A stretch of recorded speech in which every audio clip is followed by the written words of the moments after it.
Le damos la bienvenida a Tabaré Hackenbruch, subsecretario del Ministerio de Vivienda y Ordenamiento Territorial. ¿Cómo le va? Bien, buenos días a todos. Estaba entretenido, no me puede decir que no. Estaba divertido. Detrás de bambalinas La verdad que sí. estaba entretenido. Bueno, estaba lindo el debate. No sé si quiere sumar opinión. Obviamente, y esto le aclaramos a la gente, fue convocado por el inicio, por lo menos el arranque del plan Avanzar de los asentamientos del gobierno. Digo, marco conceptual, a mí lo que yo veo desde afuera y me parece importante es la independencia con que se ha podido mover el Poder Judicial frente a una persona tan cercana al Presidente de la República. Yo creo que eso tenemos que rescatarlo desde un punto de vista del funcionamiento institucional. Indudablemente, pues, todo esto genera ruidos políticos y creo que es legítimo a veces el juego político. Creo no, es legítimo el juego político. Pero yo me quedo con lo importante. Creo que eso muestra, fue una persona muy cercana al presidente, que se estuvo investigando sin que el presidente supiera. La justicia actuó en forma independiente, la policía pudo actuar. Yo qué sé, yo con ese siempre quiero quedarme con el vaso lleno. En ese sentido creo que el Uruguay vuelve a ser un país que demuestra que en algunas cosas, por lo menos en el resto de América Latina y capaz que América del Norte también, funciona. Recordemos que todo lo que hizo Trump ni no lo han podido imputar. En este caso ha actuado con total independencia. Yo me quedo con eso, digo, como aporte. Y después el resto, bueno, sabemos que se presta al Después al está legítimo juego la dimensión política, y ahí es donde, bueno, la eventual responsabilidad política corre por otro carril. Y después lo vamos a ver dentro de 2 años, cuando la ciudadanía vaya libremente a elegir a sus cuánto impactó y cuánto no impactó. Bien. Bueno, sí, quería decir algo. Quería hablar. Bien, ahora vamos al tema por el cual lo hemos convocado. Encantado, ¿sí? con mucho gusto. Como decíamos al principio, empezó por lo menos el movimiento de tierra, el plan Avanzar, que formaba parte de las promesas de gobierno, de campaña, ¿no? vinculado a los asentamientos. ¿Una demora razonable? Sí, ¿Un atraso demasiado largo?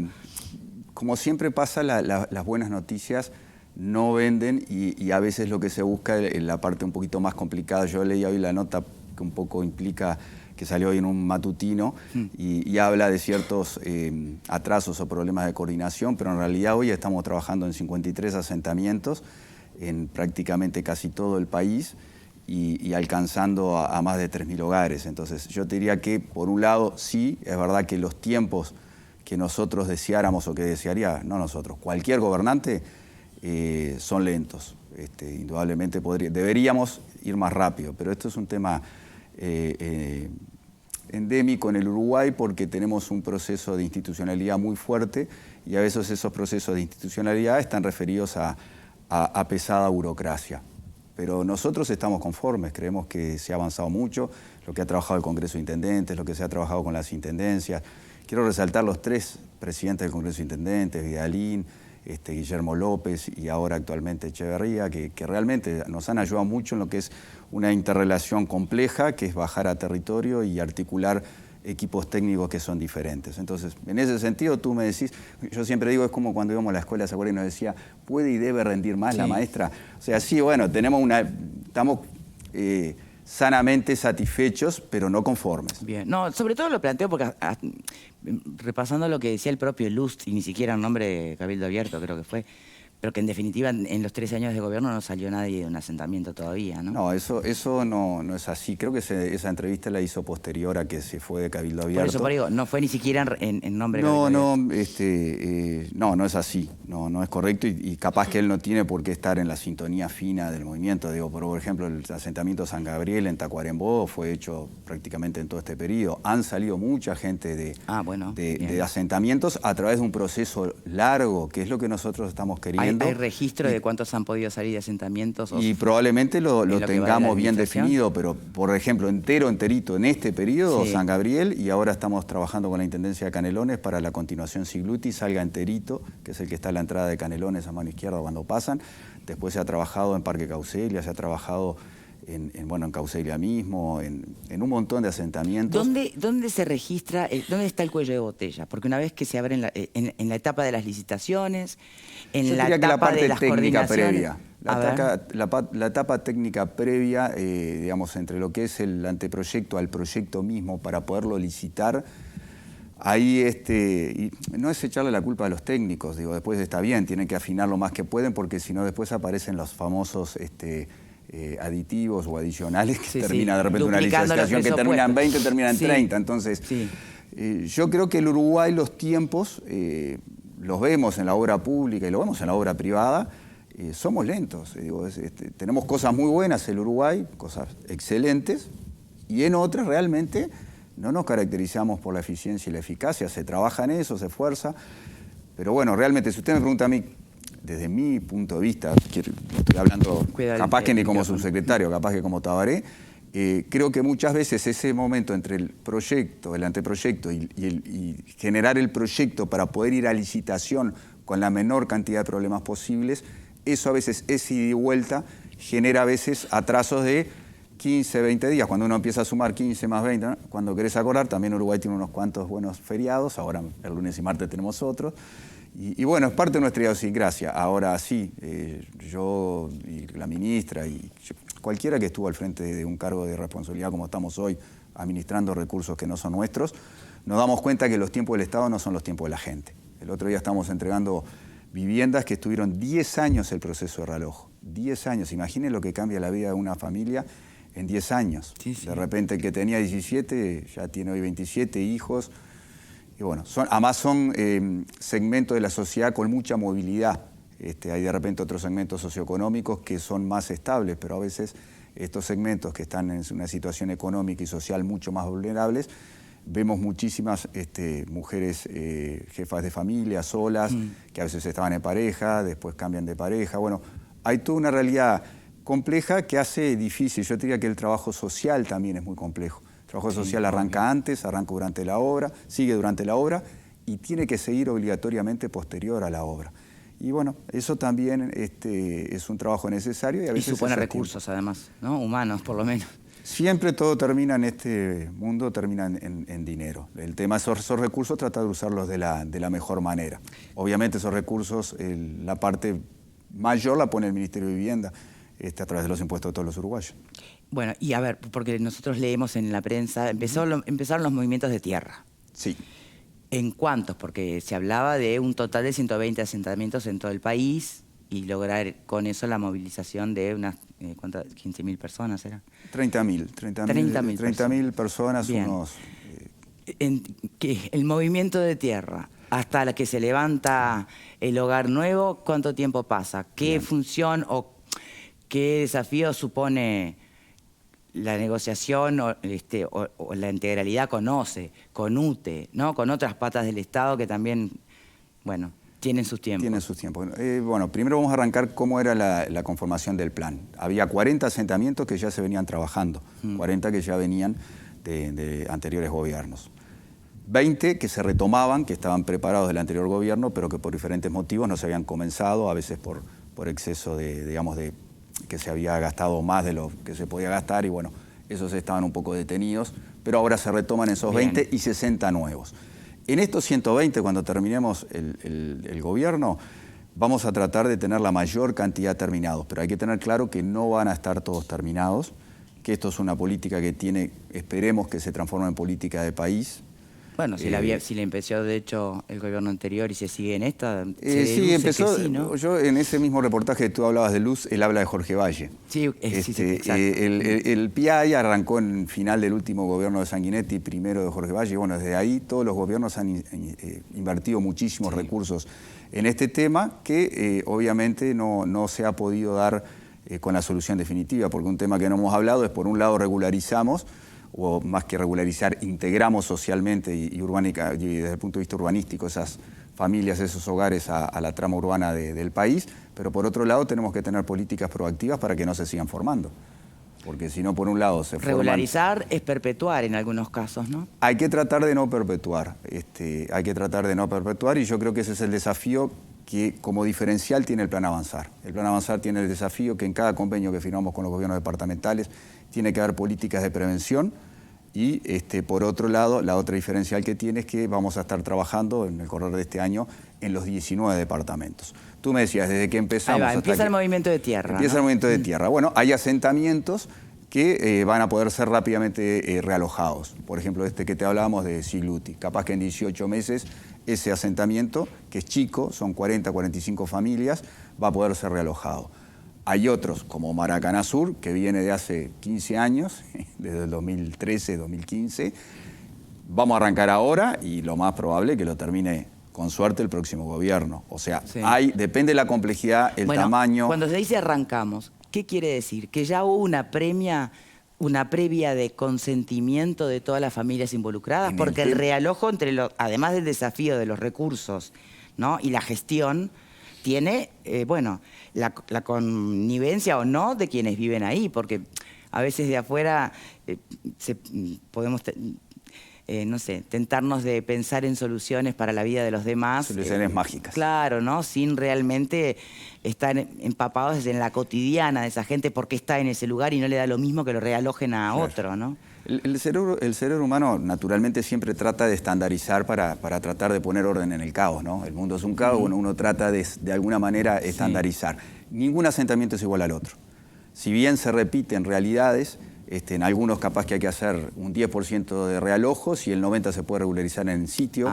Hay otros que son terrenos municipales y del Estado, esos son los más fáciles. Claro. Hay otros que son terrenos privados que hay que estar expropiando.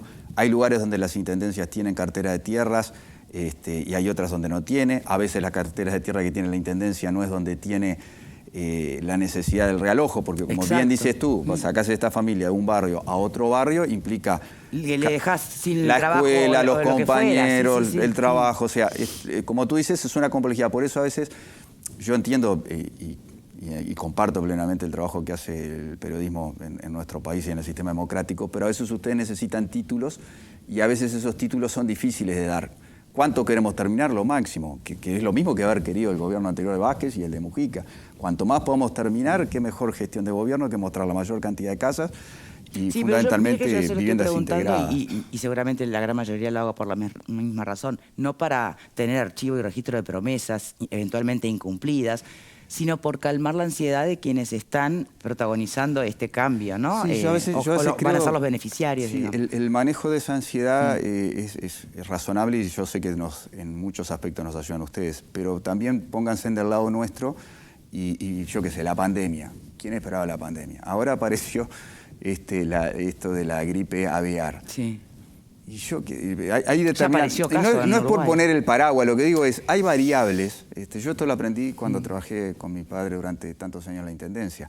¿Cuánto tiempo muere hasta ahora? Y yo qué sé, si llueve, no, poco. Si no llueve, capaz que menos. Si se rompe la máquina, entonces hay variables que uno no maneja. Sin y duda. que hay que entender que bueno, acá yo vuelvo a lo mismo. En grandes trazos, ¿qué nos quedamos? Es la mayor inversión de asentamientos en la historia del Uruguay. Si todo camina bien, se va a estar interviniendo en los 19 departamentos en 120 asentamientos. Esto debería transformarse en una política de Estado y creo que la pregunta que nos tendríamos que hacer todos los uruguayos es ¿qué hacemos con los 400 y pico que van a seguir? Que hay que seguir y que capaz que estos recursos que tenemos son un disparate, pero no alcanzan. Seamos sinceros. Sí. Y mire que uno recorre por esta actividad y le debe haber pasado a todos los que estuvieron en nuestros lugares. A veces la realidad te choca duro, te choca muy duro. Digo, hoy tenemos niños que están viviendo en condiciones que lo que voy a decir sé que es duro. Mi padre en la época de la dictadura tuvo que salir a comprar y vender chanchos. Yo le puedo asegurar que los chanchos que estaban en la chacra nuestra a veces estaban en mejores condiciones que hoy se están criando niños en nuestro país, en nuestro Uruguay. Entonces, por eso digo, a veces los tiempos del Estado no son los tiempos de la gente y esa ansiedad que tienen ustedes o que tiene la gente también la tenemos nosotros, tenemos que vencerla, porque también el mesianismo no ayuda. Si no ordenás un poco la realidad y tratás de usar los recursos de la mejor manera posible, al final terminás generando las cosas en contra en lugar de a favor. En concreto creo que vamos bien. Voy a parafrasear a mi tocayo fallecido, a Tabaré Vázquez, que decía, falta mucho, pero vamos bien. Somos conscientes que falta mucho, pero vamos bien. Y queremos que esto, aspiramos a que se transforme en una política de Estado, que el próximo gobierno, gane quien gane, suba la apuesta. Si en este momento gastamos 480 millones de dólares, ojalá el próximo gobierno no solo continúe, sino que pueda aumentar la inversión en asentamientos.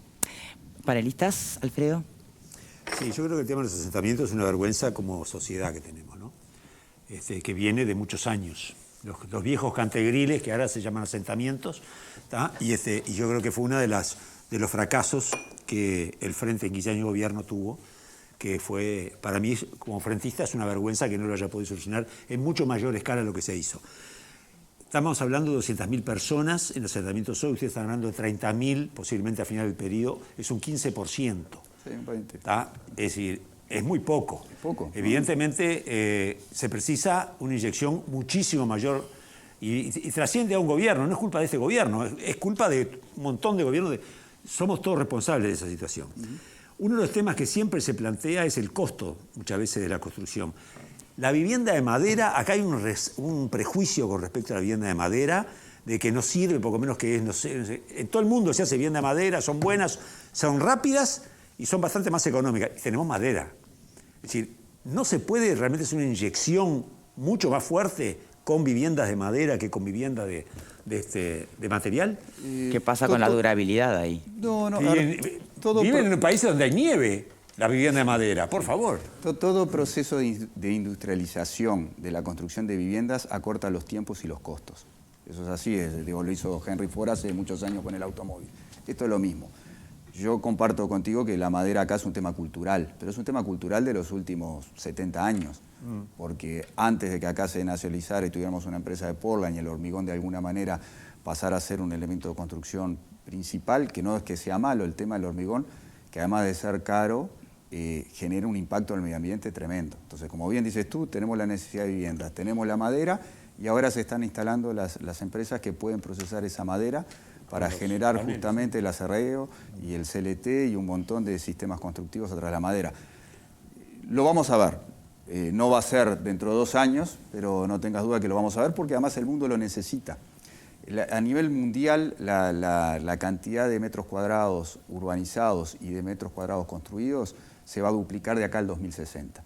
Si no cambiamos los sistemas constructivos y vamos a elementos ambientales de mejor calidad, prácticamente podemos decir que los gases de efecto invernadero van a hacer casi inviable la vida humana. ¿Y cómo va a ser ahí la negociación con un Zunca, por ejemplo? Y yo creo que el Zunca y todos los gremios se van a ir adaptando. Es un cambio de la realidad. Es como ¿qué hizo AEU con el acceso de la informática? Cuando yo era niño había 40 personas trabajando en un banco. Hoy hay 8. Capaz que hay 60 más trabajando fuera del banco, haciendo los programas, arreglando las máquinas. Sí, sí. Nuevos trabajos, nuevos otros tipos de trabajos. trabajo. O sea, indudablemente se está trabajando en eso, se está trabajando con las diferentes institucionalidades del Estado, desde la UTU, INEFOP, bueno, con todos los organismos, para ir generando las capacidades que permitan, de alguna manera, pasar de los métodos tradicionales en Uruguay, tradicionales de construcción, a sistemas constructivos no tradicionales. Pero yo creo que un camino para la baja del costo es esa. Mire, el Uruguay, en el gobierno Mujica se hizo la ley de vivienda de interés social, que hay un renunciamiento importante de recursos del Estado para incentivar los metros cuadrados de construcción. Y pero que terminó, pero terminó siendo un chiste. Pongamos los dos platos de la balanza. Por un lado fue muy bueno. Como idea era genial, sí. Mucha obra, mucha mano de obra y mucha inversión. La gente sacó plata de los bancos y la colocó del sistema financiero. Pero no se contó con la especulación inmobiliaria, y bueno. Yo diría, eso es una lectura. ¿Cuál es la otra? Y la otra que capaz que gran parte de ese renunciamiento terminó en los consejos de salario. Porque de alguna manera el metro cuadrado no bajó. Pero entonces pongámosle otro título, no es de interés social. No, hay viviendas de determinado nivel para arriba. La gente que precisa viviendas generalmente son de bajo nivel. Totalmente. Y esa vivienda no llegaba. Por eso nosotros largamos un programa que se llama Sueños en Obra, donde justamente se apoya los sistemas constructivos no tradicionales, un subsidio a la cuota y un tope al precio. Para que de esa manera ese renunciamiento fiscal se vea apoyado justamente en el precio final. Y yo creo que estas discusiones que ustedes dan, hay que darlas. Hay que darlas, hay que decir, bueno, todo ese renunciamiento que hizo el Estado, ¿dónde quedó? ¿En la especulación? Yo creo que no solo en la especulación. Creo que habría que estudiar toda la cadena y ver sencillamente por qué están a esos precios los metros cuadrados. Yo creo que, y es mi opinión de Tabaré, que si logramos que se industrialice más la construcción de vivienda y haya una baja en los tiempos de construcción, vamos a tener un ahorro en el precio fundamental. y en la medida que además utilicemos elementos que sean sustentables y amigables Bueno, hablando con el de eso, medio ambiente, perdón, esto, Sí. pero Dale. quería trasladar algunas, porque La hay que más quiera, de la uno que van llegando. que insiste en apelar a UPM, ¿no? ¿En la qué? En apelar a UPM, a la madera de UPM, que se nos está tomando el agua, dicemos. No, pero a ver, la madera, yo creo que, a ver, quien menos quiere que de repente demos valor agregado a la madera es UPM, no digo que esté en contra, pero desde el punto de vista le sale una competencia.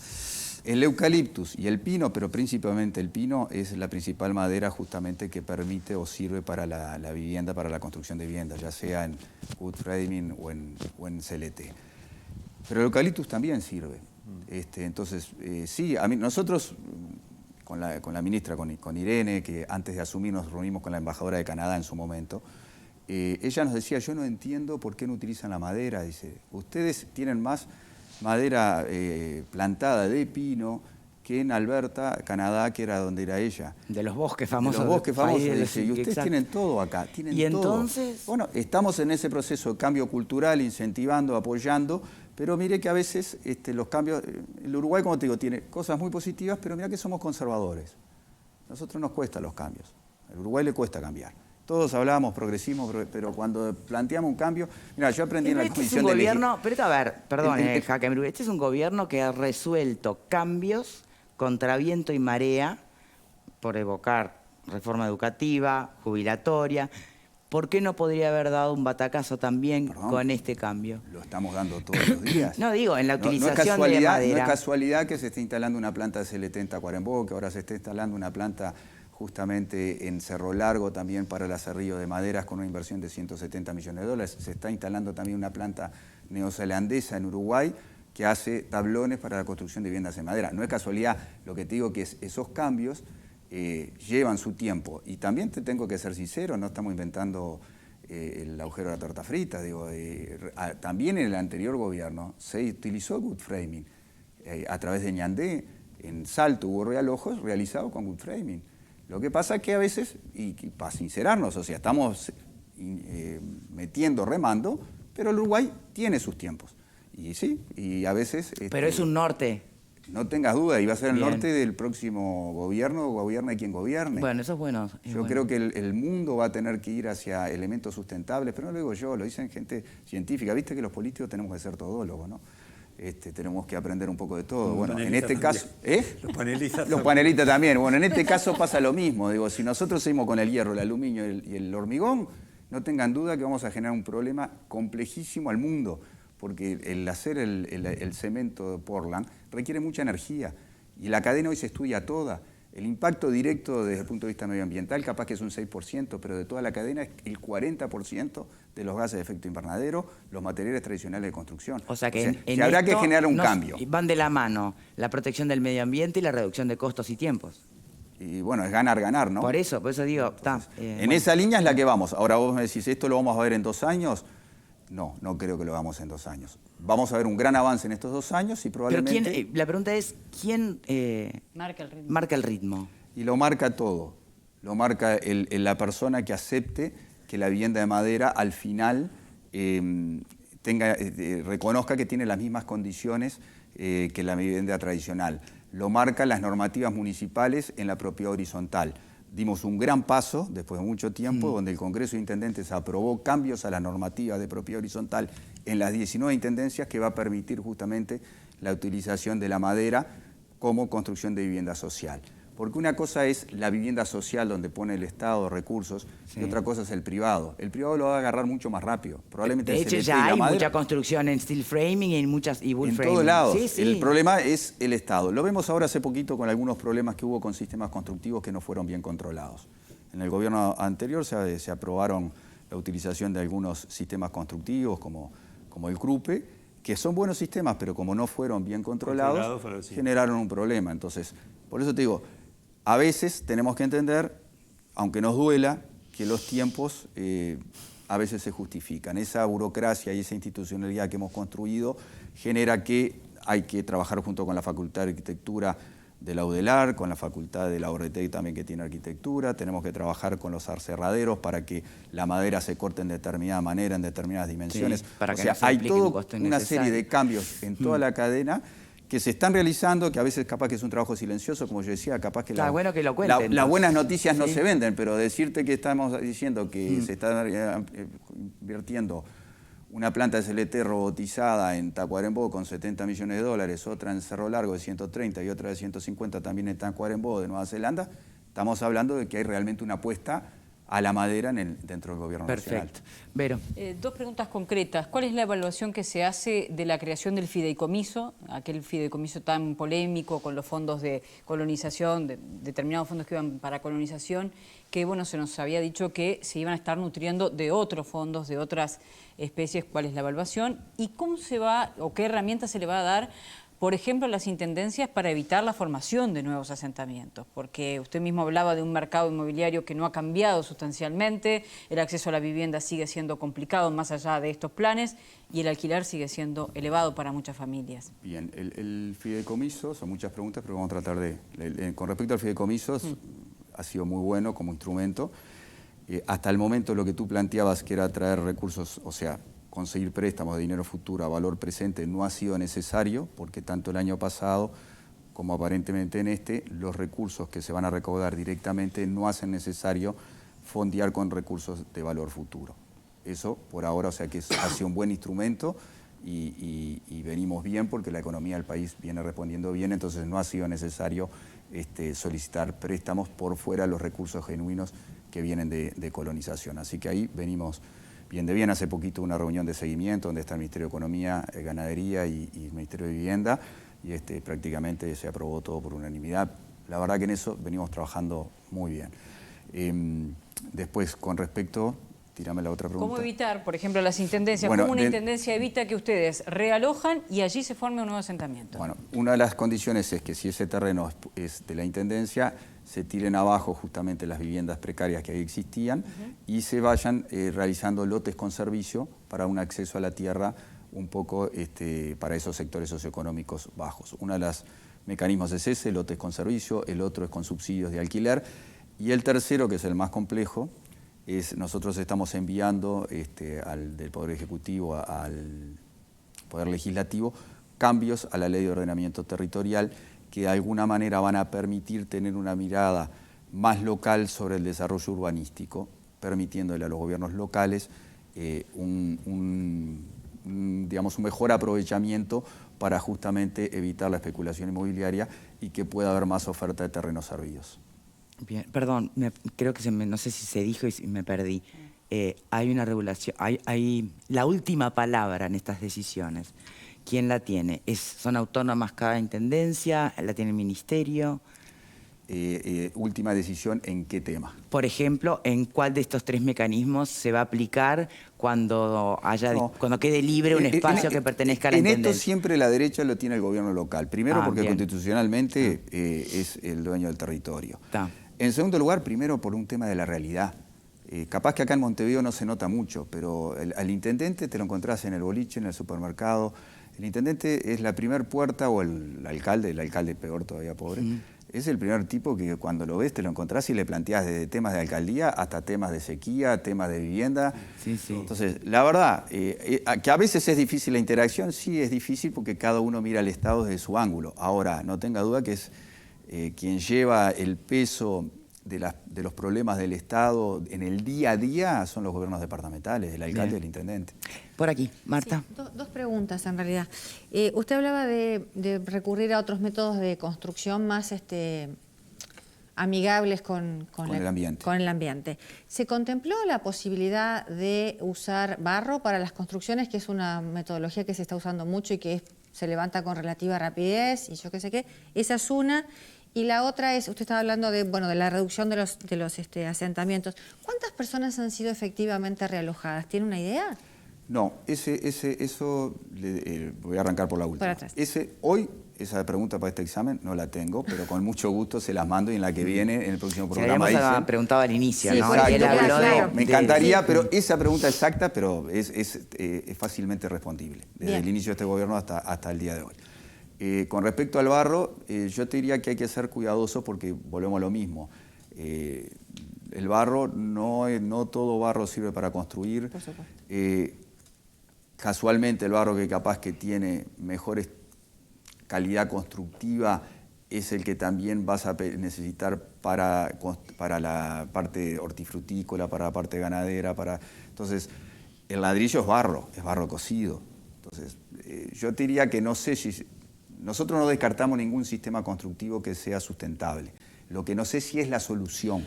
Preguntaba porque tengo entendido que no necesita cimientos, se levanta con relativa rapidez. Yo he visto casitas de barro hechas en forma espectacular. Sí. Lo que pasa es que también necesita bastante mantenimiento. Generalmente lleva algo de cemento, porque además de llevar materia orgánica, se llama suelo cemento. Lleva un componente de Portland también. Y después la persona tiene que ser bastante cuidadosa.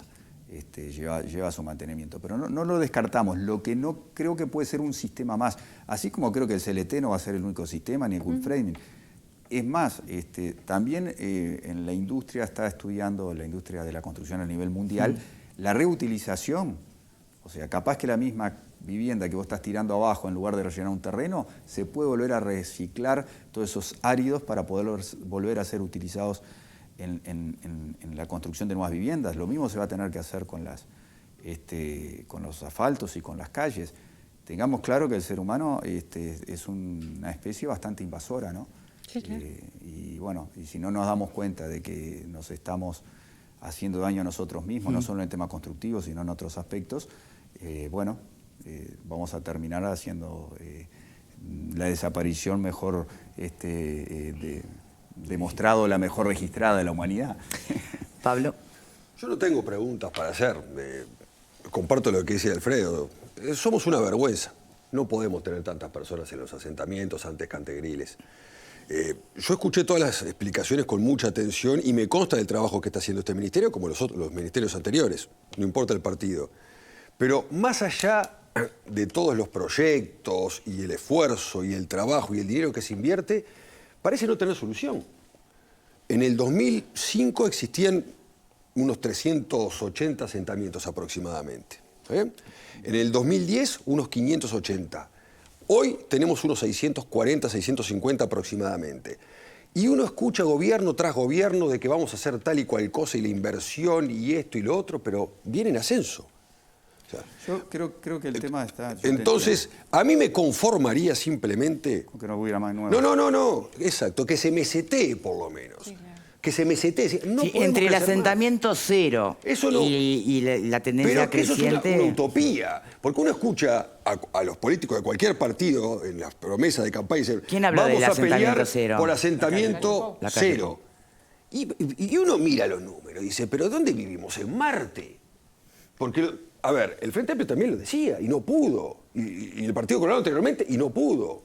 Y ahora yo lo único que espero es que este gobierno por lo menos lo mesetee, porque uno habla de números, y yo miraba las imágenes que hay acá de chiquilines ahí en el barrio, y la verdad, como dice Alfredo, yo soy insensible, pero estas cosas uno lo movilizan. Sí. Y pasan los años y sigue siempre igual. Yo tomo el desafío, yo aspiro a que por lo menos haya algunos menos. ¿Cuántos menos? No sé, pero por lo menos que no haya nuevos, ¿no? Todos los gobiernos un segundito nomás, han trabajado, pero es un tema complejo. Te voy a poner una política de Estado que yo creo que es exitosa, MEVIR. ¿Verdad? MEVIR arrancó en el año 67, gobierno de Gestido, idea gallinal. Gobierno de Gestido era idea gallinal. Hoy van la vivienda a 32.000, 33.000. Y es una política exitosa que logró erradicar la vivienda rural insalubre en el interior. Hoy está tan exitosa es que la estamos utilizando también para el plan Avanzar. Lo que te quiero decir, a veces volvemos a lo mismo. Es exitosa, es buenísima, pero hizo 33.000 viviendas en casi 54 años. A veces los tiempos del Estado no son los mismos. Por eso comparto contigo, si logramos mesetear y bajar algo, yo creo que vamos a lograr algo más. Pero, media vuelta. Pero dentro de un año volvemos o 6 meses. Antes de terminar... Me quería hacer una pregunta, discúlpeme. Abandonadas. Hay un montón en todo el país.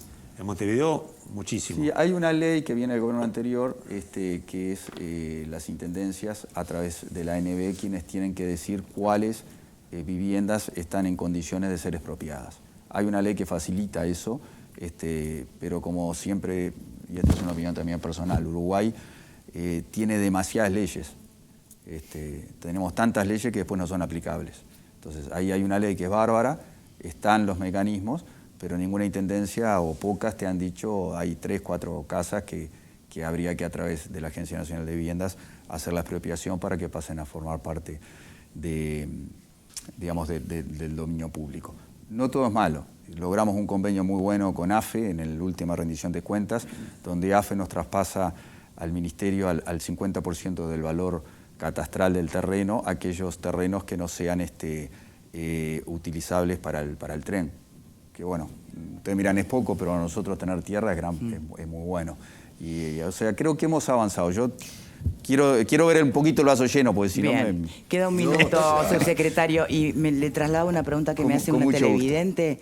Dice, buenas tardes, ¿qué pasa, si le podrán preguntar, qué pasa con las viviendas para las personas de Casaballe, que fueron realojadas por mejora barrial, demolieron sus viviendas hace casi ya 5 años? Se suponía que tendrían una solución habitacional en 2 o 3 años. Cada vez que vamos al ministerio no hay respuesta alguna. ¿Le consta? Puede haber sido esa demolición cuando hubo algunos operativos policiales. Creo que puede ser que esas personas hayan sido realojadas y deben tener algún subsidio de alquiler. Pero vamos a estudiarlo.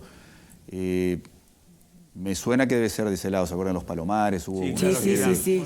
Fueron tiradas, se les dio una solución. Ay, si está escuchando a la televidente que lo especifique. No se los dejó, ya, creo que no se los dejó en la calle, se les dio una solución, pero la solución definitiva es probablemente que no haya llegado. Bien, en cualquier caso, si no le importa, tal vez la televidente vea esto más tarde. Nada, en el momento que me lo comunique, nos lo manda por se WhatsApp, lo podemos ustedes trasladar. tienen Ahí nuestro está. teléfono, Lucía creo que es la... Productora, sí. Sí, Tania encantado, Lucía. con mucho gusto. Muy lo bien. mismo que le vamos a enviar cuántas personas efectivamente fueron realojadas, que no es lo mismo que de No repente... regularizadas, ¿no? Exacto.